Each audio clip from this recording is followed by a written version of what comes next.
6 বল শেষ 7 রানের দরকার। উইকেটের পতন টুইস্ট এনে দিয়েছেন ম্যাচে জার্সি নাম্বার 12 শিবম চন্দিগড় এসেছেন। 6 বল শেষ 7 রানের দরকার। শান্তু খালসা 19 বল থেকে 57 রান করে ব্যাট করছেন। শিবম এগিয়ে আসবে শান্তু খালসার জন্যে।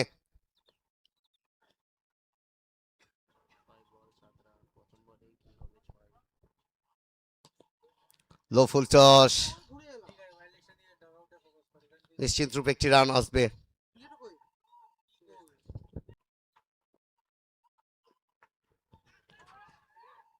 না না না, আরো একবার টুইস্ট টুইস্ট টুইস্ট, উইকেটের পতন এলো।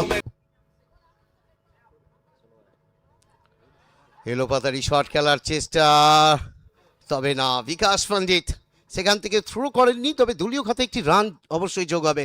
3 বল শেষ 5 রানের দরকার। দলের অনুভবী ব্যাটসম্যান শান্তু খালসা, উনি থাকবেন স্ট্রাইকে। বল হাতে শিবম শর্মা।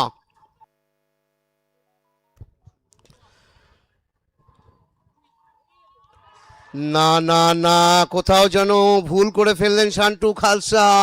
আরও একটি উইকেটের পতন, অর্থাৎ 8ম উইকেটের পতন চলে এলো। 2 বল শেষ 5 রানের দরকার। ম্যাচ কোথায় ছিল, কোথায় চলে এলো। কোকো একাদশ একটা হোপ জেগেছে তাদের।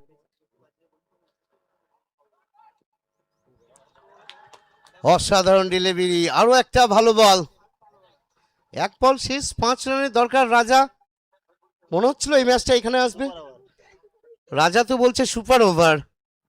আর আমরা দেখতে পাচ্ছি স্ক্রিনে সোনাই কুন্ডুর, অরিন্দম কুন্ডু উর্ফে সোনাইকে টেন্সে। আর থাকবে না কেন, একটা সময় ম্যাচ মনে হচ্ছিল 6 বলে 7 রান আর 12 বলে 21, একদমই একতরফা ম্যাচ ছিল। আর সেখান থেকে কোকো একাদশ এখন একটা বড় শট, একটা বড় শট, জয় এনে দিবে, একটা ডট, যেন ম্যাচ ছিনিয়ে নিবে। কি হবে আজ? শিবম শর্মা, শিবম শর্মা এগিয়ে যাচ্ছে।